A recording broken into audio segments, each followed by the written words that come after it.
전적이고 엄밀한 인격적인 순종의 의무를 보여줬고 언약의 성취의 생명을 약속하셨고 자기의 사망을 경고하셨으며 그에게 언약을 지킬 수 있는 힘과 능력도 부여하셨다.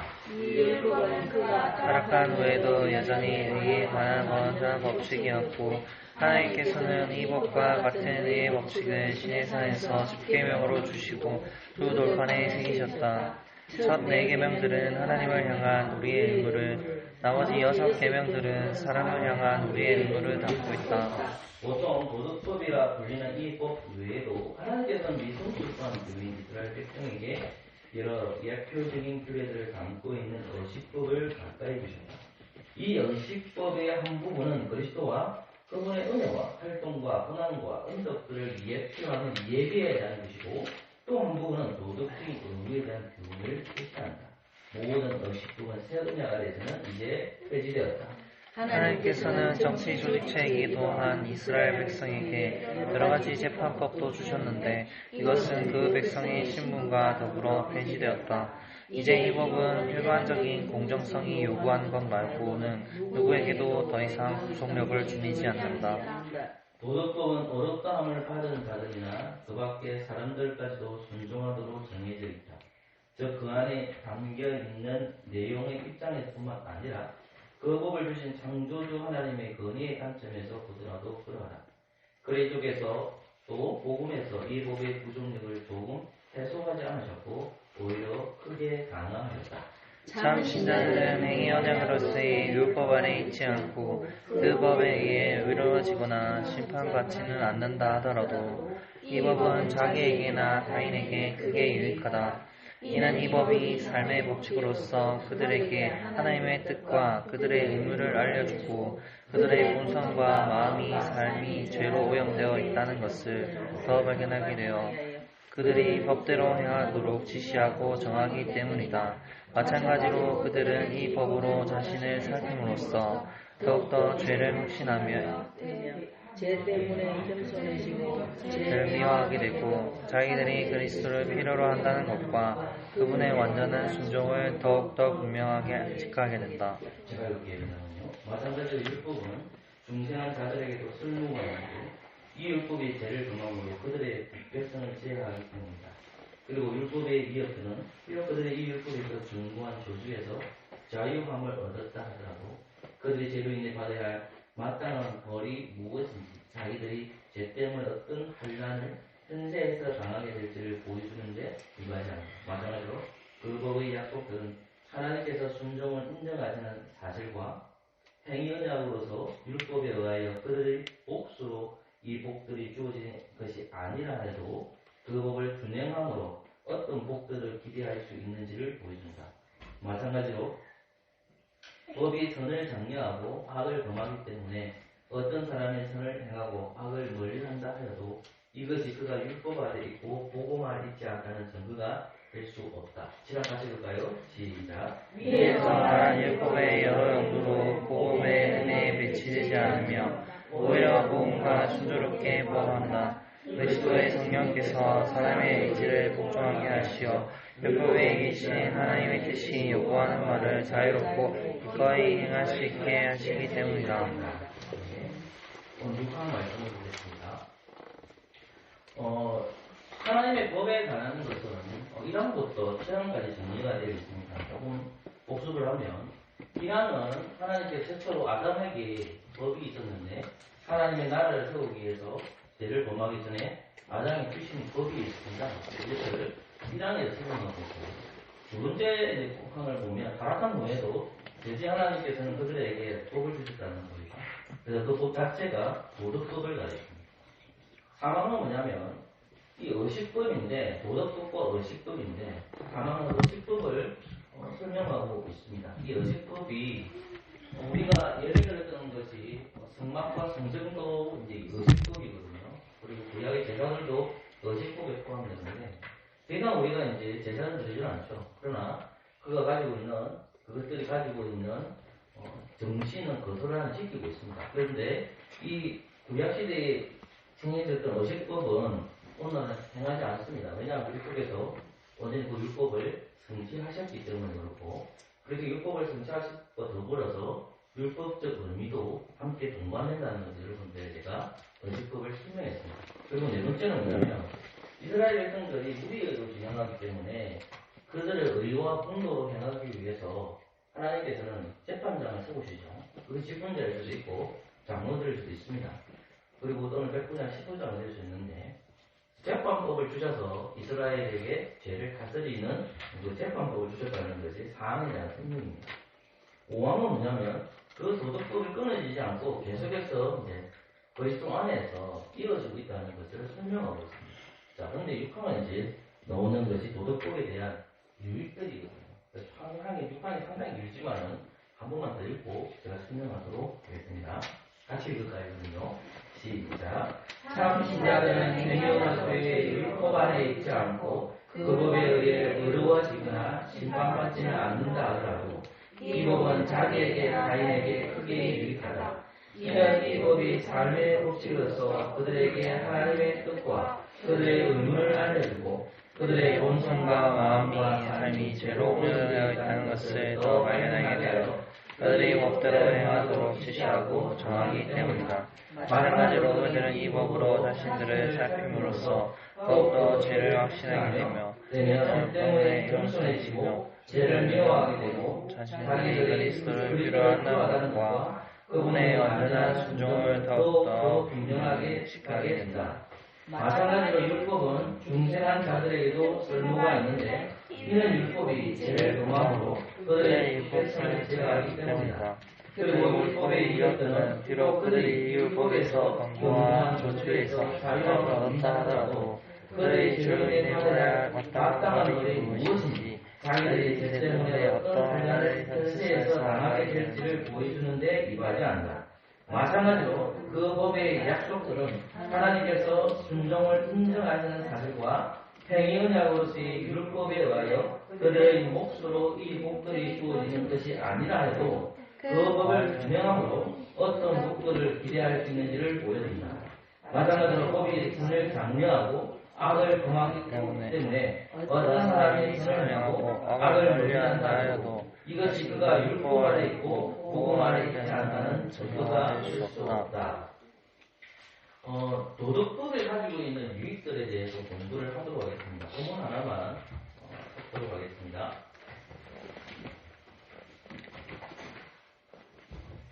간단하게 그냥 3장으로 갈게요. 3장으로 가겠습니다. 인생 24장은 좋은데 그냥 3장으로 가겠습니다.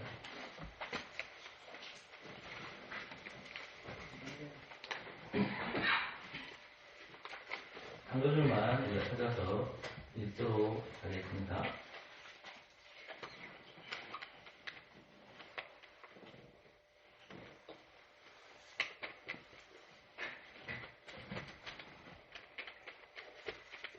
구절부터 10절까지만 읽읍시다.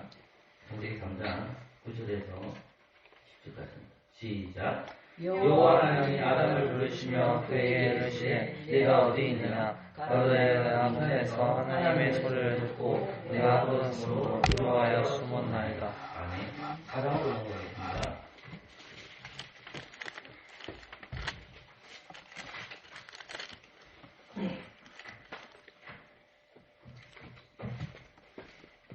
한 구절만 같이 읽도록 하겠습니다.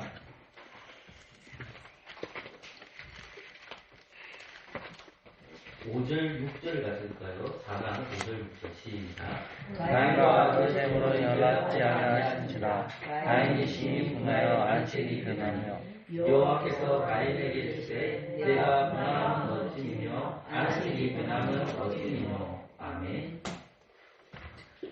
제가 3장하고 4장을 본 이유는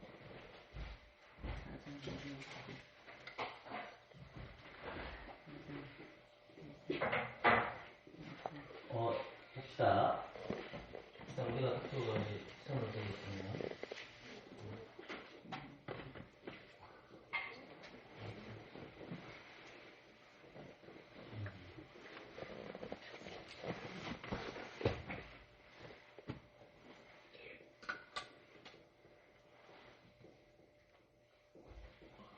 좀 묶더라도 해주시고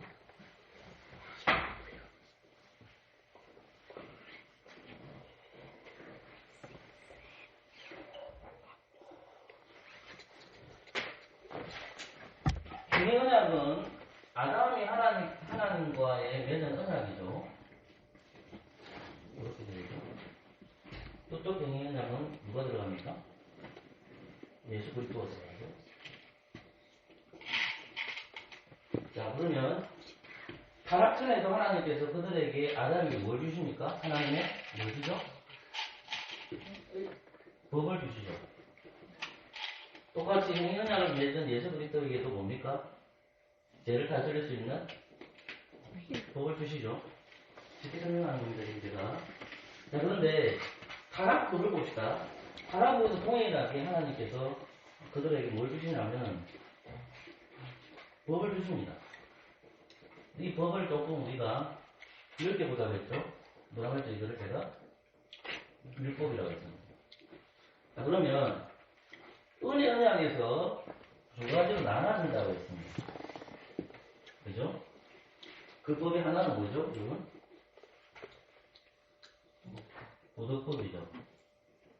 하나는 뭡니까? 예? 아, 그것도 맞습니다. 의식법. 하나 더 할게요. 이게 뭐죠? 재판이죠. 자,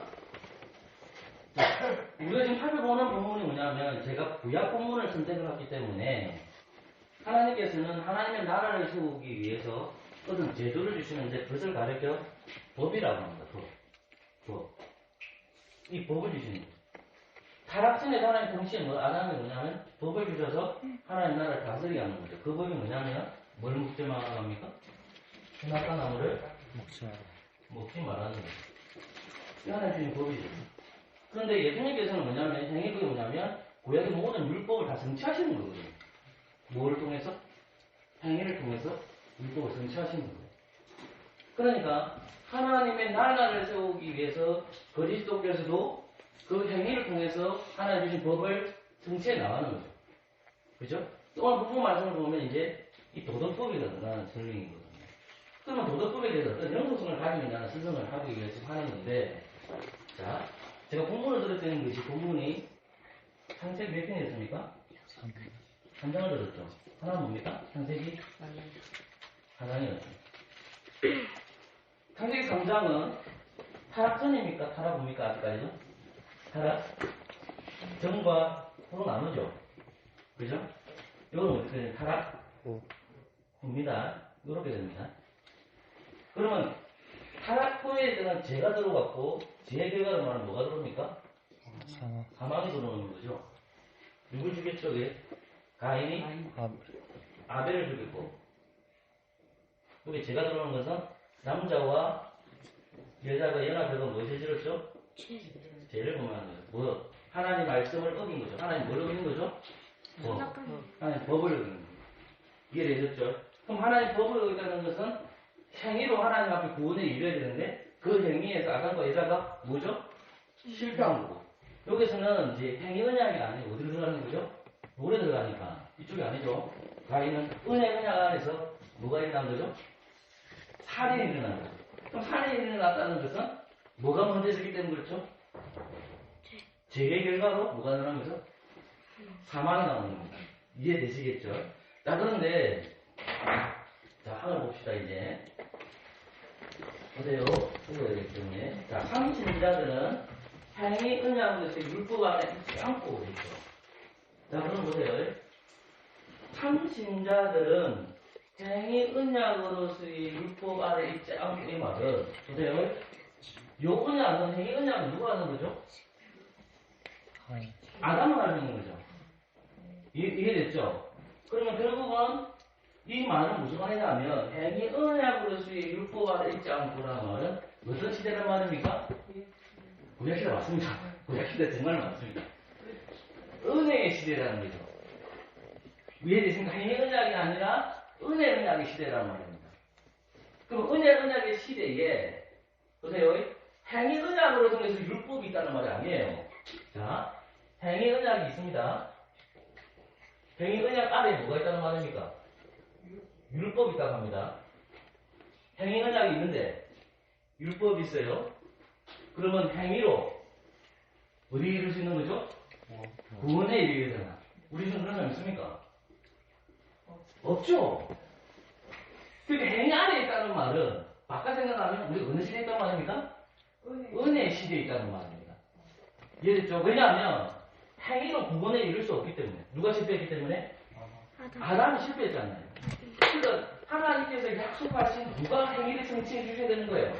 예수님이 성취해 주셔야 되는데 중간에 끼어 있는 이 구약 시대에 있는 은혜 시대이기 때문에 행위 은약의 율법 안에 있다. 이거를 받아들이지 말라는 거예요. 왜? 행위 은약이 있는데 율법을 통해서 하나님 나라, 하나님 말씀 지켜주십니까? 단 한 사람도 없습니다. 가인을 예를 듭시다. 가인의 시대가 은혜 은약의 시대입니다. 근데 행위 은약의 시대로 보면 가인은 어떻게 됩니까? 구원받을 수 있습니까? 없습니까? 없죠. 뭘 범하기 때문에? 하나님 앞에 죄를 범하기 때문이죠. 이해되시겠습니까? 그 개념입니다. 그렇게 이해를 하시면 됩니다, 여러분. 이해하셨습니까? 예. 선생님 이해했었어요? 우리 한손은 얘기 못하면 어때요? 참여 오가지고 네. 언제까지 참여 빠져 있을지 걱정이 되지만 자 넘어갑시다. 참신자들은 행위 은약으로서의 율법 아래 있지 않고 그 법에 의해 의로워지거나 심판받지는 않는다 하더라도 이 법은 자기에게나 타인에게 크게 유익하다. 이는 이 법이 삶의 법칙으로서 그들에게 하나님의 뜻과 그들의 의무를 알려주고 그들의 본성과 마음과 삶이 제로 오염되어 있다는 것을 더 발견하게 하여 그 법대로 그들이 법대로 행하도록 지시하고 정하기 때문이다 했죠. 자, 그럼 제가 조금 전에 가인을 했죠. 하나님 가인을 책망합니다. 맞습니까? 그죠? 근데 가인이 그 책망의 소리를 하나님 책망의 소리 듣습니까? 안 듣습니까? 안 듣죠. 그죠? 그래서 또 누굴 죽입니까? 아벨을 죽이죠. 자, 하나님이 은혜 시대입니다. 배웁니다. 하나님이 가인 찾아와가지고 야! 나 너희 예배 안 받았어. 이러니까 이제 가인이 열받았지. 가인이 안되기 전에 바뀐 겁니다. 그래서 누굴 죽입니까? 동생을 죽였죠. 하나님 모릅니까? 압니까? 하나님은 알고 계시죠. 그래서 하나님이 가인을 부릅니다. 하나님 뭘로 오신 거죠? 심판하러 오신 거죠. 그 심판하러 왔다는 것은 재판장으로 오신 거죠. 그럼 하나님 재판장이 된다는 것은 무엇에 근거해서 이 사람을 심판해야 됩니까? 도덕법, 의식법, 재판법을 따라서 누구 심판하는 거예요? 가인. 그럼 이 전체를 읽는 게 뭐죠? 율법이잖아요. 이해됐습니까? 가인을 하나님께서 말씀에 근거해서 심판하시는 거예요. 행위 은약이 아닙니다. 그러게 제가 은혜 은약 시대라는 겁니다. 은혜 은약 시대에서 하나님께서 가인을 심판하시죠. 첫 번째 뭐라고 심판하십니까? 하나님이? 증인 보세요, 여러분. 증인 보셔야 됩니다. 뭐라고 심판하십니까? 바닥에서 뭐라고 심판하시죠? 예. 자, 가인을 한 놈은 너를 몇 배 받는다? 7배 받는다. 자, 우리 사람이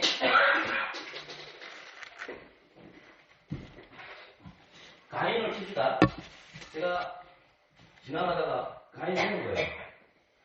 가인을 했어. 그럼 내가 너를 몇 배 받는단 말이죠? 7배 받는다. 이해됐죠? 두 번째 뭘 받죠? 가인이? 어떻게 뭘 받습니까? 표를 받죠. 가인에게 어떤 표를 주시는 거예요. 그러니까 하나님께서는 가인에게 어떤 저주의 표를 주셨는데 어떤 표인지 정확하게 모르지만 이 표라는 것은 사인이잖아요. 그죠? 표를 주신 거예요. 자, 그러면 가인이 벌을 몇 배 받는다? 7배를 받죠. 그 다음에 세 번째 뭘 받죠? 하나님 저주가 언제가 앞으로 좀 받아요.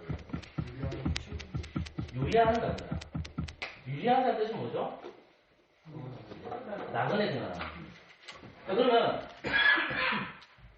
하나님께서 누굴 저주한 거예요? 가인을 저주했죠? 그죠? 그러면 이 저주를 풀 수 있는 사람이 누구예요? 하나님만이 풀 수가 있잖아요. 그죠? 그런데 자, 한번 보여줍시다. 3장 16절, 4장 16절 한소화 읽어볼까요?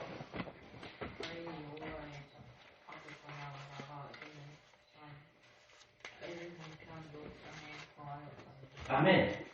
자, 하나님께서는 가인에게 뭐라고 했죠? 나그네 생활하라고 했잖아요. 근데 가인은 어떻게 합니까? 정착 생활하라. 하나님은 나그네 생활하라고 했어요? 나그네 생활한다는 건 그냥 농사 짓는 사람입니까? 농사 안 짓는 사람입니까? 안 짓는 거지. 원래 가인의 직업이 뭐죠? 농부였죠.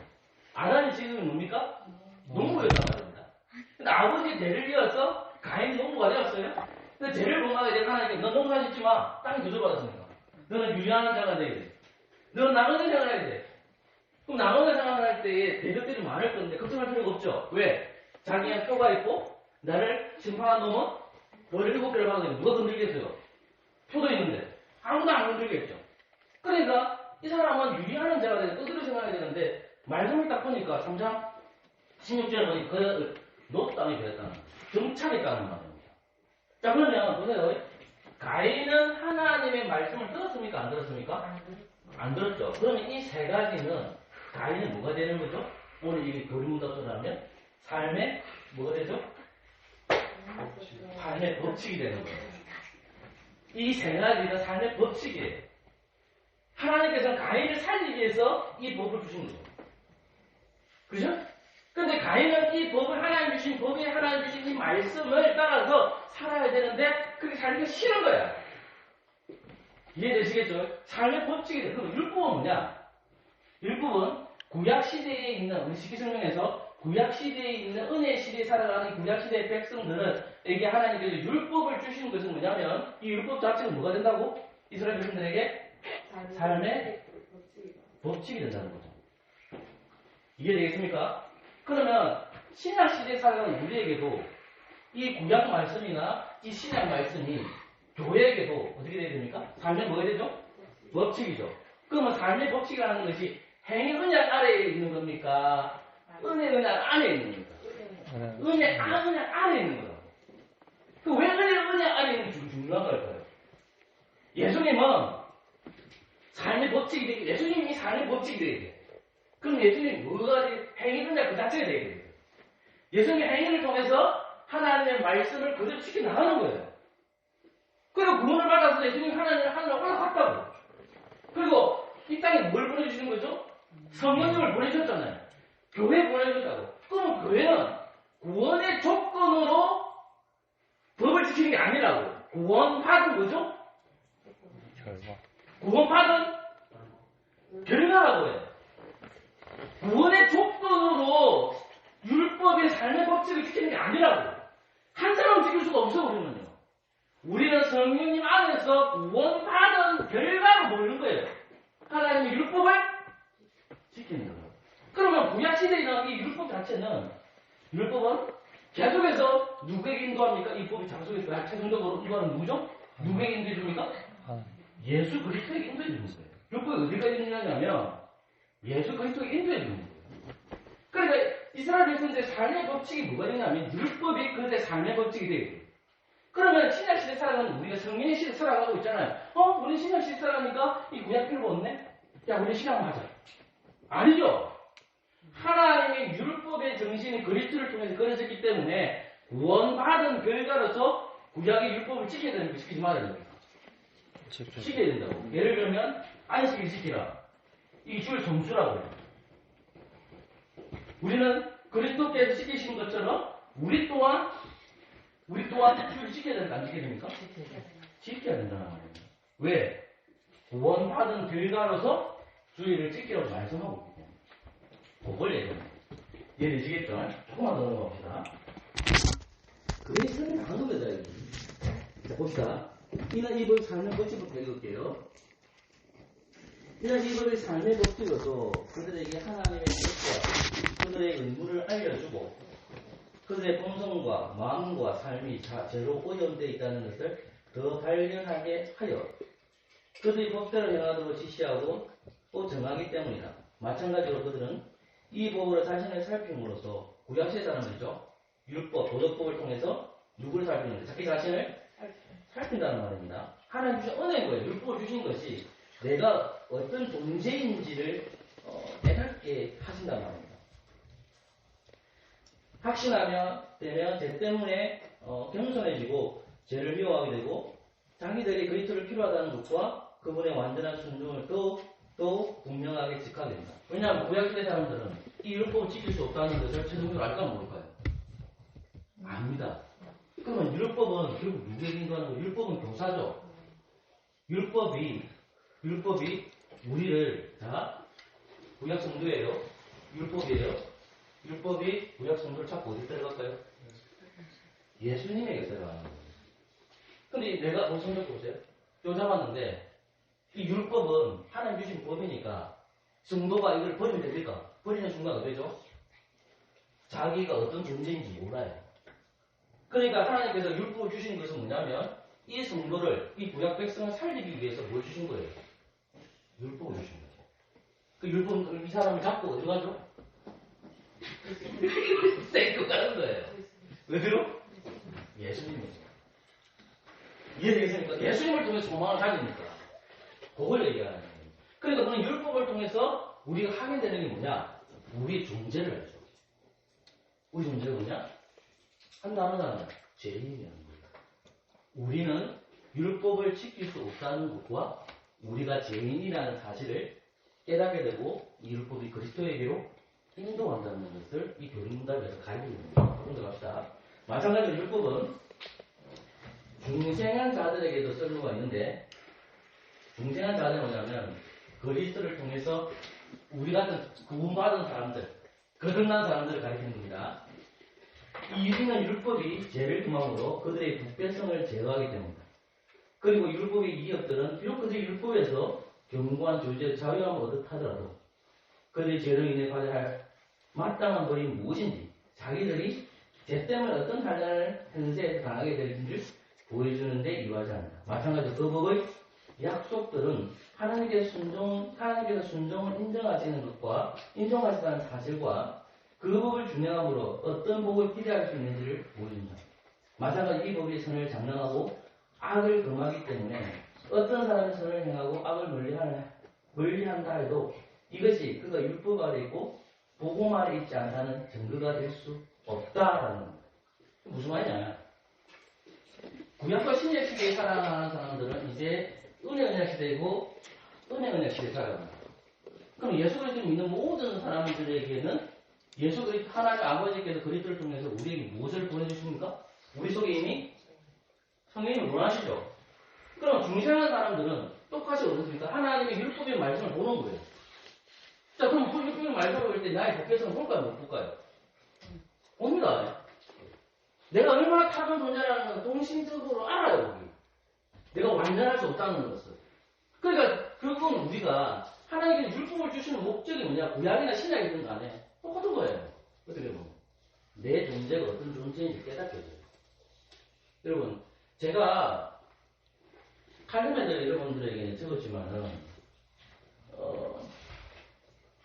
개혁신앙, 오늘신앙을 살짝 이렇게 되어 있지만은 제가 칼럼을 정리했네요.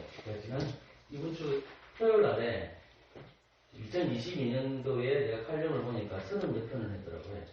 그 작업을 하루가 다 가던데, 근데 서론에다가 어떤 글을 쓰냐면, 칼럼을 쓰는 이유를 두 가지를 적습니다. 하나는, 나의 정체성입니다. 조금 더 하면 교회의 정체성. 두 번째는 뭐냐면, 제가 칼럼을 쓰는 이유가 나태함입니다, 나태함. 내가 칼럼을 쓰지 않으면 나태해질 것 같아요. 첫 번째, 교회의 정체성이고 나의 정체성이거든요. 칼럼을 쓰면서 나의 존재를 확인합니다. 조금 아까 얘기해 볼게요. 우리가 하나님의 법이 이 성경이라는 걸 우리가 알고 있잖아요. 하나님의 법은 성경이에요. 근데 성경 속에 보면 구약과 신약으로 나눠져 있는데 우리는 신약에서 살아요. 그럼 내 존재를 알기 위해서는 어떻게 해야 되냐? 성경을 읽습니다. 여러분, 어느 정도가 가장 신실한 정도냐? 어느 부모가 좋은 부모냐? 성경을 읽어주는 부모가 최고의 부모입니다. 또 성경을 읽었는지 안 읽었는지를 확인하는 부모가 최고의 부모입니다. 가장 좋은 성도가 뭐냐? 하나님 앞에 겸손한 사람들은 성경으로 합니다. 그 성경 안에서 내가 어떤 존재인지 발견하지. 그러니까 이 성경에는 아까도 말했듯이 율법도 있고 율법 속에 도덕법도 있고 거식법도 있고 책가법도 있단 말입니다. 그럼 내가 하나님 말씀을 성령님이 내 안에 거하신단 말이에요. 성령이 내 속에 있단 말이에요. 그럼 우리가 하나님 말씀을 읽어줄 때 어떻게 됩니까? 내 존재를 알게 되죠. 그리고 그리스도가 있어야 된다는 사실을 확인하게 되는 거죠. 그리고 내가 악한 존재라는 것도 확인하게 되죠. 무엇이 죄고 무엇이 선한 건지 알게 되는 거죠. 그런데 만약에 성경을 읽지 않고 예배에 참석하지 않을 때 어떻게 일을 보여야 되냐? 옳고 그름이 없어요. 내 마음대로. 그러니까 육하는 뭐냐면 결국 하나님의 법이 그리스도 안에서 성취되었는데 이 성취된 시대에 살아가는 우리가 구약의 율법의 말씀을 제치기 놓지 말고 신약의 말씀을 보면서 나의 존재를 확인하고 내가 선과 악의 구분이 뭐냐? 하나님의 말씀을 통해서 옳고 그름을 판단해야 된다는 거예요. 우리는 여전히 하나님의 법을 믿고 계셔야 돼요. 이 하나님의 법을 통해서 하나님의 나라는 세워지는 거거든요. 근데 우리가 성경을 읽지 않을 때 하나님의 법이 마음대로가 되는 것이죠. 여러분, 지난번에 이제 박은걸 선생님께서 이제 제 설교를 듣고 아담인데 목사님 아브라함이라고 하더라고요. 제가 설교를 들어보니까 아담으로 안 나오고 아브라함으로 나오더라고요. 그렇죠. 하나님 생명의 말씀이기 때문에 목회자에게 다가와서 그거 틀린 거 아닙니까? 라고 이야기를 해야 되는 겁니다. 제가 원고는 다 적혀 있지만 공부를 안 보고 설교하거든요. 그게 되면 종종 빨리빨리 얘기하다 보니까 이 아브라함이 얘기했는지 아담을 얘기했는지 종종 한 번씩 틀 때가 있거든요. 그때에 여러분들이 지도를 하셔야 돼요. 왜냐하면 하나님의 법이 선보되기 때문에. 그래서 구약과 신약 성경을 꾸준하게 읽으면서 내 존재가 어떤 존재인지 잘 깨닫고 살아가는 저와 되시기를 기도합니다. 하나님 감사합니다. 언제나 하나님의 법을 귀하게 생각하며 하나님 말씀대로 살아가게 해주시고 돌아가는 발걸음을 지켜주시고 아픈 성도님들 속히 회복되게 하여 주시옵소서. 예수님 이름으로